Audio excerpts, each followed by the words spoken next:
Leave விட்டாலும் விட்டாக தூக்கம் தூங்கி கிருன்னு தூங்கி எந்திரிச்சிட்டேன். ஆமாம், சனி ஞாயிறு லீவில் சரி தூங்கி எந்திரிச்சிட்டு எப்போவுமே நான் வீடியோவை எடுத்து வச்சுக்கிருவேன். ஓயாமல் வேலையை ஏற்று உட்காந்து எடுத்துக்கிட்டு இருக்க மாட்டேன்.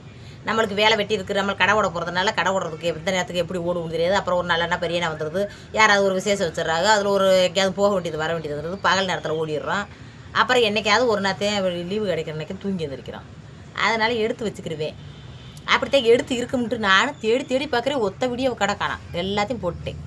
அப்புறம் என்ன செய்கிறது, அப்படியே ஓடியாந்து மூஞ்சியை கழுவிட்டு உங்கள்கிட்ட உட்காந்து பேசிக்கிட்டு இருக்கேன். எப்போவுமே அப்படித்தாங்க எடுத்து ஸ்டோர் பண்ணி வச்சுக்கிருவேன். நம்மளுக்கு நேரம் கிடைக்கிறப்ப இந்த குருவி கொக்குலாம் கத்த கிளம்பிடுச்சு. நேற்றே வீடியோ இல்லைன்னு தெரிஞ்சுல எடுத்து வைக்கமா டைம் இல்லாமல் தூங்கிட்டேன். என்ன பண்ணுற, எல்லோரும் நல்லா இருக்கீங்களா? வேலை வறக்கிறவங்களுக்கு அப்படித்தேன். என்ன ஒரு வேலையா ஒரு வேலைன்னா இந்த வேலையிலே உட்காந்து இதுலேயே இறங்கி பார்க்கலாம். நம்ம அவங்ககிட்ட வடையும் சுட போகணும், அப்புறம் நல்லது கிட்டதுக்கும் போகணும். நிறைய பேர் சொல்லிக்கிட்டே கிடைக்கல, நீங்கள் என்ன ஊர் சுற்றிக்கிட்டே இருந்தால் என்னதேன் அப்புறம் இப்போத்தான் கடை ஓடுறேன். எங்கள் சாயந்தரம் 5 மணிக்கு தானே கடை ஓடுறேன். 5 மணிக்கு கடை ஓடுறவங்களுக்கு என்ன 4 மணிக்கு ஓடியாந்து கடை கடைன்னு படைஞ்சிக்கிட்டு ஓடிடலாம். அப்புறம் பகலில் பார்க்க வேண்டிய வேலையில் பார்க்க வேணாமா? பிள்ளை ஊட்டியில் கூப்பிட போகிறது, அதுக்கு இதுக்கு போகிறது, ஒரு நல்லது கட்டத்தில் கலந்துக்கிறது, இதுக்கெல்லாம் போகணும்லத்த. சும்மா நம்ம வாட்டுக்கு வீட்டுக்குள்ளேயே கடந்தோம்னாலும் எப்படி? நான் சும்மா அனாவசியம்லாம் ஊர் சுற்ற மாட்டேன். எதுக்காவது போக வேண்டிய காரியத்துக்கு போய் தனத்தாகணும். அதுக்கு தான் போகிறப்போ உங்கள்கிட்ட சொல்லிட்டு போகிறது. சொல்லக்கூடாது வரைக்கும் இனிமேல் போங்க. நீங்கள் கமெண்ட் பாக்ஸில் என்ன கதரை கிளம்பிட்டே, நீங்கள் எங்கே பார்த்தாலும் அலட்டுறது, குளுக்கிறது, இப்படி திற பூ வைக்க பொட்டு வைக்க சேலை கட்டுறது, அப்படித்தான் திரியணும். பொம்பளைண்டா அப்படித்தான் இருக்கணும். நம்ம கஷ்டங்கள் நம்மளோட போகட்டும். நம்ம இருக்கிற காலம் வரைக்கும் நம்ம அனுபவிக்கிற சந்தோஷங்க இதுதான். பூ பொட்டு சேலை நகை நட்டு இல்லைண்டா சேலை சட்டையை கட்டி போட்டுக்கிட்டு சந்தோஷமாக இருக்க வேண்டியது. எது இருக்கோ அதை வச்சு சந்தோஷமாக வாழணும்.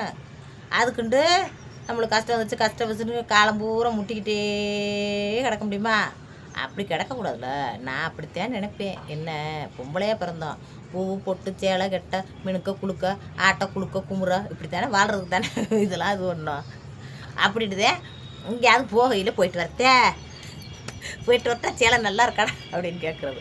இப்போ ஓயாமல் கேட்டு மூளையில் மாற்றி தோணுது வரக்கு. குளுக்குறா ஆட்டுறா குணட்டுறா ஆத்தாடி இவதான் எங்கேயும் போகிறது மாதிரி இதெல்லாம் ஒரு வீடியோவா? நானும் அறிவுரையாக எப்படி காலத்துக்கு சொல்லிக்கிட்டே கிடக்கிறது. ஒரு அளவு தான் அறிவுரை. பொம்பளை பார்க்குறப்ப அப்படித்தான் தெரியும். திடீர்னு மாறு குணம். அதுக்கு என்ன செய்கிறது? பொம்பளைகளுக்கே உள்ள குணந்தே அது ஒருத்தருக்கு ஒரு இதாக இருக்கும். ஒரு வேலைக்கு போகிறவங்களுக்கு பாருங்களேன், வேலைக்கு போகிறவங்க எப்பவும் என்னை மாதிரி ஒரு மண்டையை போட்டு சேலை கட்டி வேலைக்கு குடுன்னு ஓடுறவங்க விசேஷத்துலாம் அதிகமாக கலந்துக்கிற முடியாது.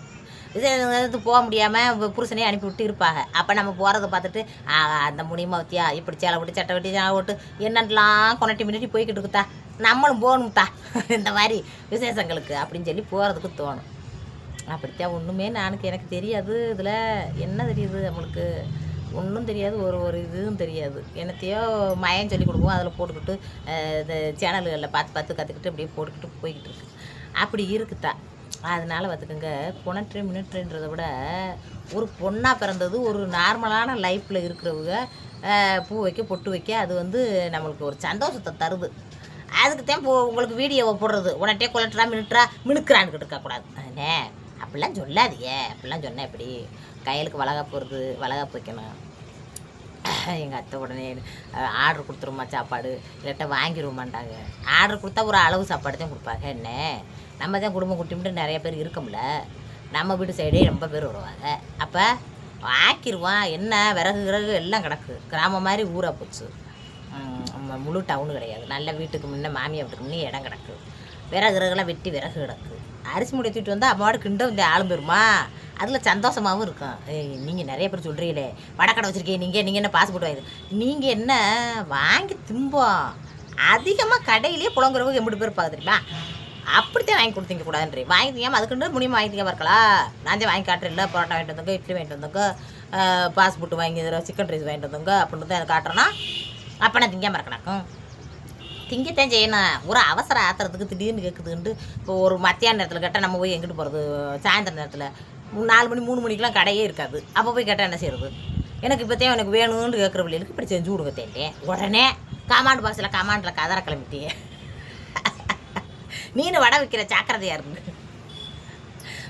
வாங்கி திங்க நினைக்கிறவங்க வாங்கி திண்டு தான் திருவாங்க. அவங்களுக்கு இது ஒன்றும் செய்ய முடியாது. என்னை மாதிரி நினைக்கிறவங்க என்னை மாதிரி தான் போவாங்க. என்ன அவங்க குணநலத்தோடு தான் எப்படி வாழுவாங்க. என் குணநலத்தில் என்ன வாழ்கிறோன்னா அதைத்தான் உங்கள்கிட்ட சொல்லிட்டு கிடைக்கேன். அப்படி சமைச்சிருவோம் இருக்கோம். சமைச்சோம்னா அதுவும் சந்தோஷமாக ஒருத்தருக்கு நீங்கள் நாங்கண்டு நீ ஒன்று பேச நான் ஒன்று பேச விசேஷம்ண்டாவே ஒரு மனுஷக்கெல்லாம் கூடையில் தாங்க சந்தோஷம் வருது. இப்போ யாருமே அப்படி பண்ணுறதில்ல. அப்போல்லாம் பந்தல் அமைச்சு கல்யாணம்னா ஒரு நாளைக்கு முன்னையே ஒரு 2 நாளைக்கு முன்னையே விசேஷ வீட்டுக்காரவங்க வீட்டுக்கு போய் அந்த வேலையை பக்கம் இந்த வேலையை பக்கம் அத்தை மாமியா மச்சாண்டு நல்லபடியாக வேலை வெட்டியில் தண்ணி எடுத்து ஊற்ற ட்ரம்முகளில் இது பந்தலில் கூட்ட பெருக்க வெங்காயம் நறுக்க உருளைக்கிழங்குலாம் எங்கள் அம்மா உரிச்சிக்கிட்டு இருக்கோம். என் அம்மா கொஞ்சோன்னு உருளைக்கிழங்கு கொடுக்க மாட்டே எங்கள் அம்மா பக்கத்துலேயே உட்காந்துக்கிட்டு இருப்பேன். அந்த பச்சை இந்த அவிச்ச உருளைக்கிழங்கு திங்கிறது அம்புட்டு ஆசையாக இருக்கும். கல்யாணத்துலன்றப்போ மொந்தையாக உருளைக்கிழங்கு வேக வச்சுருப்பாங்க. அது நல்லா இருக்கும் புட்டு போல். அதுக்காக உட்காந்துட்டு கேட்டுக்கிட்டே கிடப்பேன். மாங்காய் நறுக்கி மாங்காய் கூட்டுக்கு மாங்காய் செடி வைக்க நறுக்குவாங்க. குண்டானா அண்டாவா இந்த இப்படி வாலியாக நறுக்குவாங்க. மாங்காய் எடுத்து திண்டுக்கிட்டு பக்கத்துலேயே எங்கள் அம்மா பக்கத்தில் உட்காந்துருக்குது. ஒருத்தர் பேசி சிரிக்க மச்சாம குழந்தைண்டு கிண்டல் அடிக்க அதெல்லாம் நல்லா இருக்கும் அப்போ உள்ள கல்யாணத்துகளில். எனக்கு சின்ன பிள்ளையா இருக்கிறப்ப. இப்போ பார்த்துக்குங்க மகாள் கல்யாணத்துக்கு முகூர்த்த நேரத்துக்கு சேலையை கட்டிட்டு போனோமா அப்படியே ஆடராக பாடுறாங்க. ஆடல் பாடலை பார்த்தோமா சாப்பிட்டோமா சோறை கையில் விட்டு போயிட்டு வரோன்னு மொய் எழுதிட்டு வந்துடுறோம். அவ்வளவுதான் அந்த கல்யாணத்துக்கு நம்மளுக்கு இருக்கிற உறவே இருக்குது. அது அப்படியா இருந்துச்சு. நல்ல பலகாரஞ்சூட இப்போ கையலுக்கு அப்படி இருந்துச்சு. கையல் கல்யாணம் உண்மையிலே எனக்கு நல்லா இருந்துச்சு. நல்ல பலகாரஞ்சூட வேலை வெட்டிலாம் பார்த்துட்டு வந்து நம்ம வியாபாரத்தெல்லாம் பார்த்துட்டு வந்து நம்ம நாத்தனாமங்களுக்கு போய் வடை விடிய சுட்டு அதிரசம் என்ன நினச்சிருங்க. அப்போல்லாம் கம்மியான விவசாயம் இருந்தீங்க. விடிய அதிரசம் சுட்டோம். பழைய விடியல் போய் பாருங்களேன் போட்டிருப்பேன். விடிஞ்சிருச்சு 3 மணி ஆயிடுச்சு. அதுக்கப்புறம் குளிச்சுட்டு தூங்கவே இல்லை. அன்றைக்கி குளிச்சுட்டு அப்படியே கிளம்பி மறுபடி போட்டுக்கிட்டு ஓடணும். அப்படியே விடிய சுட்டது மாதிரி இப்போவும் சுட்டுருவான். கவலைப்படாதீங்க, நம்மளுக்கு என்ன ஆளை இல்லை. அவங்க நாத்தனா வழியில் இருக்காங்க. நாங்கள் 2 பேர் இருக்கோம். அண்ணன் மண்டாட்டி மாதிரி 2 பேர் இருக்கோம். இன்னொரு தம்பி மண்டாட்டி வந்து இதில் இருக்கான் கல்கத்தாவில். அவள் வர முடியாது. அவள் எந்த விஷயத்தில் கலக்க மாட்டா. அவ்வளோ காட்டவும் இல்லை. அவங்களுக்கு ஒரு நாத்தனாவே ஒரு குழந்தை மண்டாட்டி மட்டும் உங்கள்கிட்ட காட்டாமல் வச்சுருக்கேன். அவங்க தான் என் சேனல்லேருந்து தப்பிச்சவங்க. அப்படி ஆள் பெருமா சமைச்சு விடுவான். சமைக்கையில் நல்ல சந்தோஷமாக இருக்குங்க. கையிலுக்கு அதிர்ச்சி விட்டு பாருங்க. அன்றைக்கெல்லாம் பார்த்துக்குங்க அப்படியே இது லட்டு உருட்டுறப்ப ஒருத்தருக்கு ஊட்டிக்கிட்டு இது பண்ணிக்கிட்டு சிரிச்சுக்கிட்டு நல்லா இருந்துச்சு சந்தோஷமாக. அதே மாதிரி அதிரசம் தான் இது எண்ணெய் தண்டி அரிஞ்சிடுண்டு ஒரு ஆள் அளவு இந்த இருக்க சுட வேண்டியதே. இது வந்து திருக்கம்பாக்க விட்ட அதிரசம் அப்படின்னு சுட வேண்டியது. ஐயோ ஓட்ட அப்படி என்னத்தையோ அப்படி சொல்லி சிரிச்சு அப்படி நல்லா இருக்கும். டபுள் மீனிங் சொல்கிறேன்னு நினைக்காது. இல்லை, பேசி சிரிக்கிறதுல தான் சந்தோஷம் இருக்குது. என்ன சொந்த பந்தத்தோடு அப்படி பேசி சிரிக்கிறப்ப அது ஒரு சந்தோஷமாக இருக்கும். அப்படி தான் பார்த்துக்கங்க வரும் சாருங்க.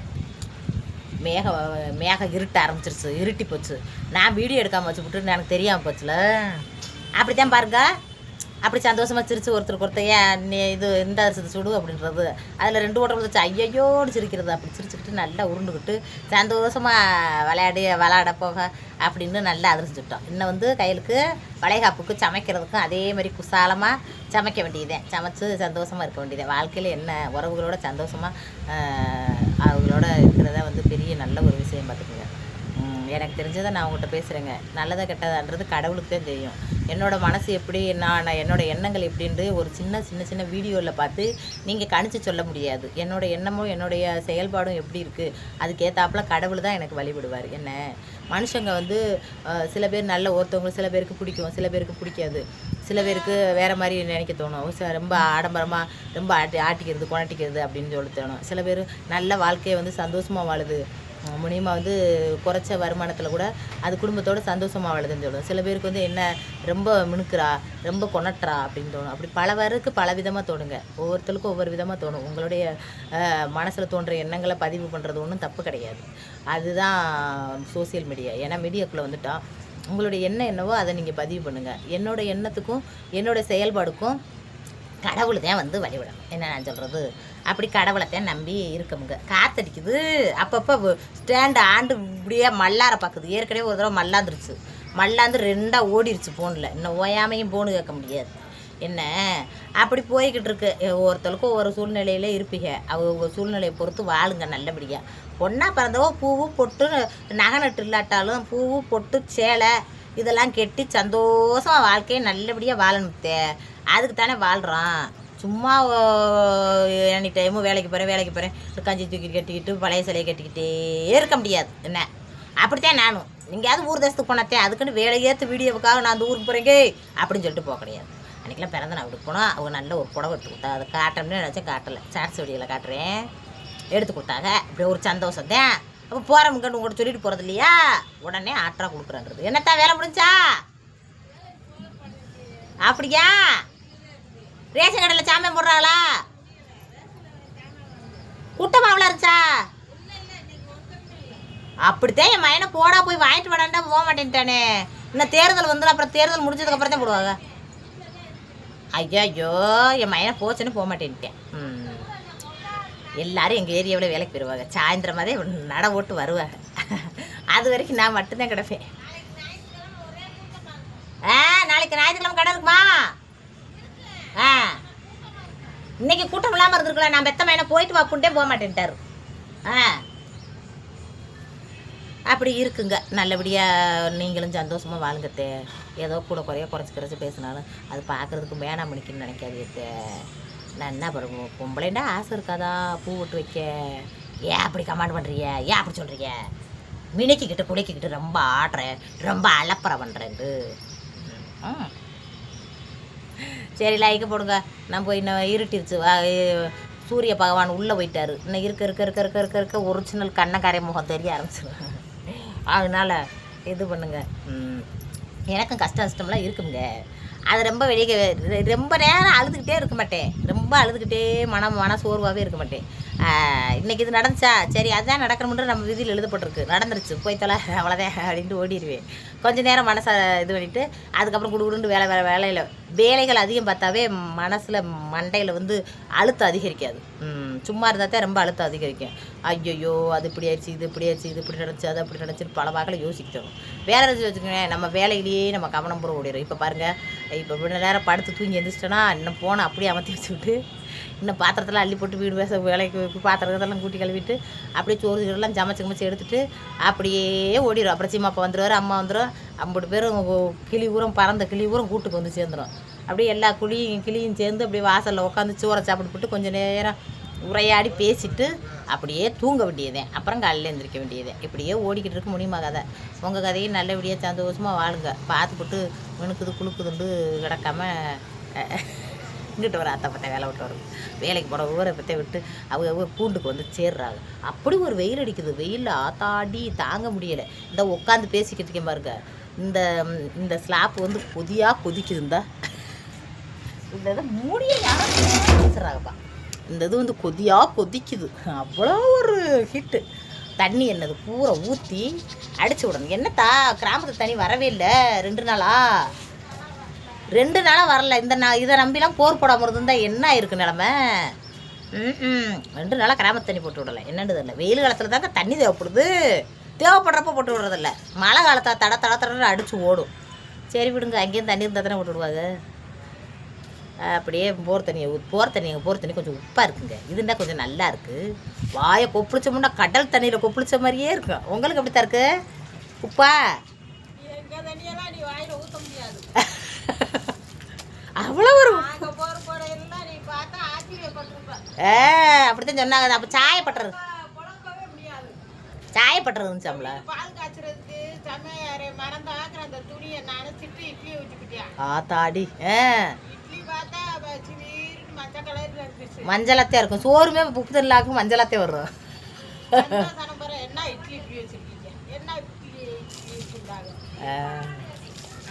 ஆமாம் அப்படித்தான் உப்பாக இருக்குங்க. கொஞ்சம் வர்றோம் கண்ணக்கரைன்னு தெரிய ஆரம்பிச்சிட்டேன். போங்க லைக் போடுங்க.